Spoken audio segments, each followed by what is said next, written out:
Your daily actions and thoughts are the most powerful vote you have in this life.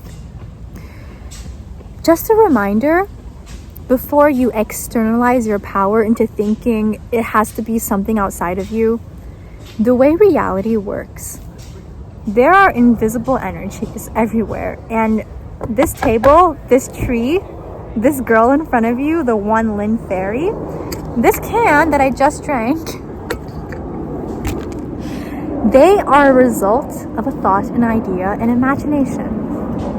And the more you vote into a reality with your thought and with your behavior, because thoughts condense into emotions, condense into beliefs, and condense into behaviors. Those behaviors, coming from the very top levels, trickle down through your thoughts and emotions, create your life. They create your reality. And the way this works, the way this condensation works, like rain in a cloud, is like this.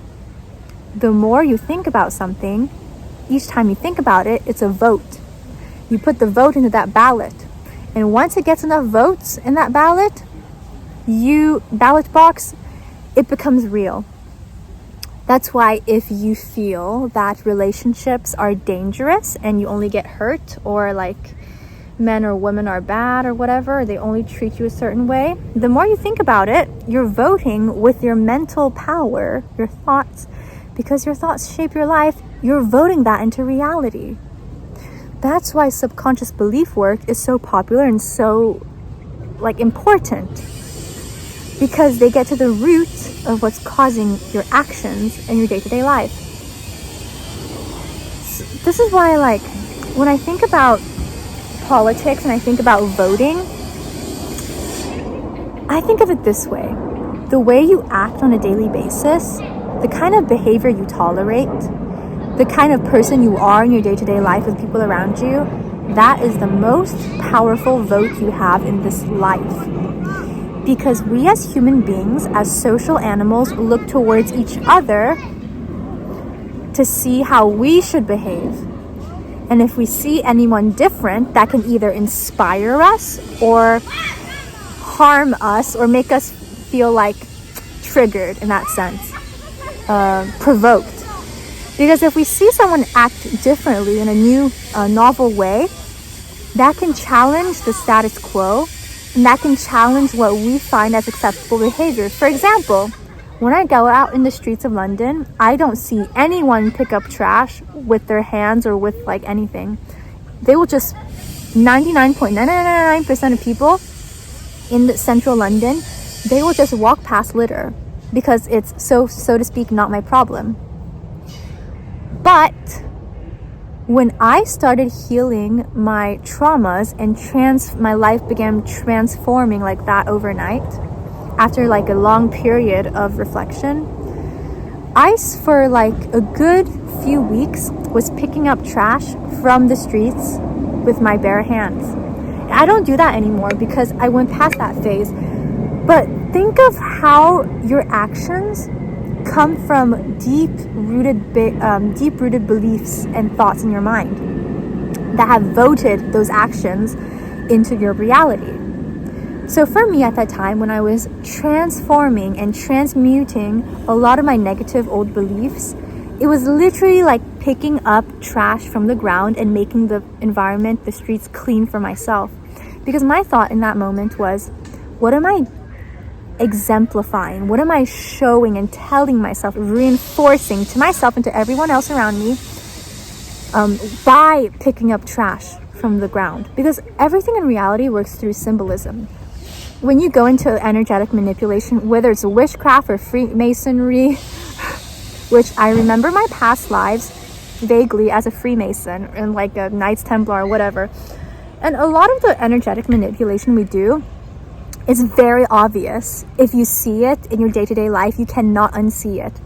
So everything works through symbolism. If you look at brands, if you look at names, if you look at the numbers and numerology of different addresses or phone numbers or other things, you can see these patterns unfold in reality, and if you can make those symbolisms and reality patterns work for you, you can accelerate yourself in whatever department of life you want, for better or for worse. What happened when I was picking up trash from the streets of London with my bare hands? You might be thinking, oh, if you consider yourself a Libra princess, why are you doing such a dirty thing? Okay, symbolically, I was training myself, telling myself it is okay to touch upon what is perceived as dirty, bad, or not important. Because in our lives, so much human suffering, so much frustration and negative behavior and belief patterns in our lives are buried deep inside of us. And you have to like almost excavate them because you forgot what they even were. Those negative experiences that have traumatized your energetic and physical body.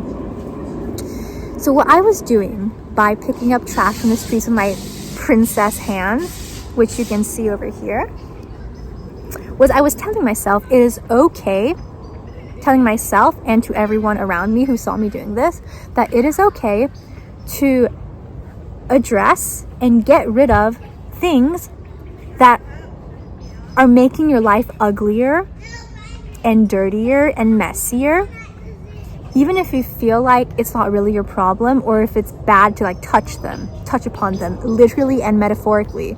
Ooh, trash, gross, dirty, bad. But who put that trash there on the street in the first place? People? Like, who hurt you and gave you those negative beliefs in the first place? It could be some random strangers, it could be your family members, it could be people who used to be your friends. They tossed that trash into your beautiful garden. They messed up your yard or whatever through their like empty cans, candy wrappers, random trash, plastic cartons. They threw trash onto your beautiful environment. And is it like your fault? Hell no. No, it's not a question of fault here. It's a question of what you can do to make things better for yourself. So there's two options here I noticed when I was doing that. I can either let the trash sit, metaphorically. I could let the wrongdoings from my past of like people metaphorically throwing trash in my world in front of me, I could let it sit by and think, okay, it's gross, it's dirty, I'm not going to touch upon those negative feelings and tough subjects. I'm just going to let it sit and go on with my life. Or I could actually I could decide to actively clean up these things that are in front of me in order to have a more beautiful life and beautiful world. Because when other people see you clean up your own life and clean up the environment or whatever it is, doing that sort of stuff, even if you don't get a gold star for it immediately, you don't get paid to do it, you don't get like a ribbon for it immediately, that changes everything on an energetic level. That helped me specifically because it let me literally clean up my mental and physical environment. And now that I'm like so much better off and I've like rewritten a lot of these negative beliefs in my mind, I no longer like pick up other people's trash on the ground. But for that 2-week period, for that 3-week period, it was essential for me to train myself, affirm into my mind that it is okay to clean up the trash other people have thrown on you in your brain. So that's what I was doing. And another thing is the way manifestation works. It's like we have all of these this is like a little condensation. It's like a little theater. So when Shakespeare was talking about all the world's a stage and men and women are merely players, he's not wrong. He's not very far off, because there's so much that's invisible, all of these thoughts and what could possibly happen, so many different timelines. And then the more you think about one version of that happening, you're putting in a vote for that to happen. So that's why sometimes the things you really fear or are scared or worried about, they become real. Because when you fear something, you think a lot about it. When you're anxious about something, you're thinking a lot about it. All that thought, that mental energy, it is a form of voting. So with those thoughts, you vote that into reality, because those thoughts, those worries, is mental energy. That mental energy votes into your thinking and behavior patterns. That's why like mental spirals can be so negative. So consequently, that shapes the type of behavior you participate in, which is why I tell you, let me drill it into your head. Never make a purchase, important decision, or behavior off of a negative mood or fear, because whatever you act upon amplifies downstream. This is a very I'll give you an important example. If you act on a fear, for example, I did this seemingly crazy thing that made total sense to me, which is right before I moved to London, I took my parents' credit card that they were paying for and I cut it into pieces. Why the fuck did I do that? Why did you cut up money? I realized that money is a form of energy and it flows to and from us in different invisible channels.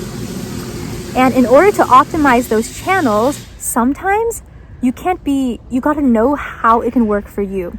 So subconsciously and eventually consciously, I realized that by keeping my parents' credit card, I was cutting off new channels of money coming towards me because I was becoming too dependent on it. Also, another thing with that card was sometimes I would feel bad about using it, or my parents would be checking in on me what did you buy this time or that, and I was like, I'm gonna use my own money. I'm gonna figure out how to make it. I'm gonna figure out how to handle it, and I won't have to constantly check or have someone else constantly check on me and having to seek permission for everything I do.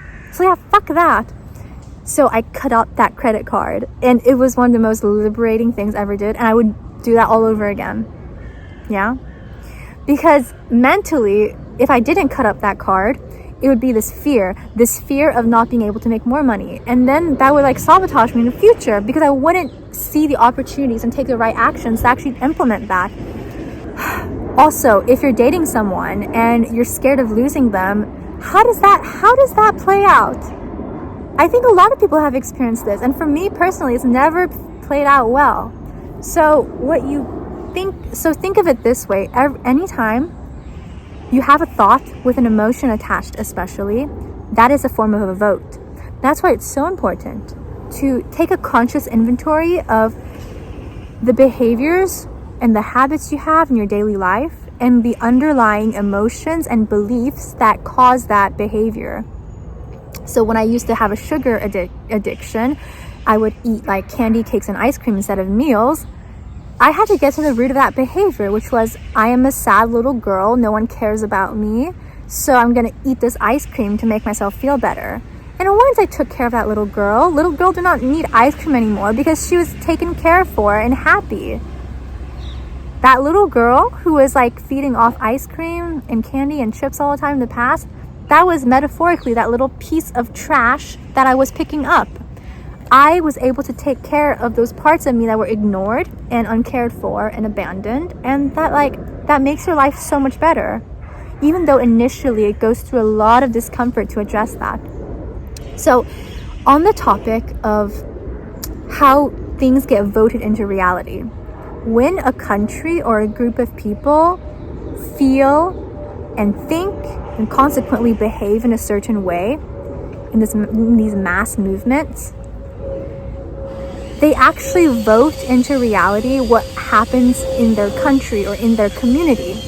I want you to really take an inventory of what thoughts you're having, what habits you have, what you like and don't like, and what you do or don't do, and even your whole sense of identity. How did you vote that into reality? So if you look at a building, you can see as a condensation of the consciousness of an architect and of a time period. If you look at an artwork, it's literally a condensation from the fifth dimension and higher of these energies of how a human being perceives the world. And the greatest works of art that survived these wars and all these turbulent times and end up in museums. They're literally moments of history condensed in an image, and whether it's abstract or not, it is voted into reality. The type of life you live, you voted into reality in a sense. And the type of environment a community has, a certain city or country or town has, certain traditions, customs, and behaviors, they're voted into reality through these traditions, thoughts, and customs, condensed through these higher planes. That's why, like, people, when they want to manifest something, I don't think of it as like asking. I think of it as curating my behavior, thoughts, and emotions to create the ideal environment for it to happen. So in that sense, it's a lot like gardening. Okay? And one of the biggest ways to disempower yourself is... Ooh, the sun is coming out. It's so pretty. One of the biggest ways to disempower yourself is thinking that your only source of power is some sort of external behavior like a physical vote. Because every day, every moment of our waking and sleeping lives, heck, we're voting into reality what we experience. That's why I also highly recommend, this is something I do every day.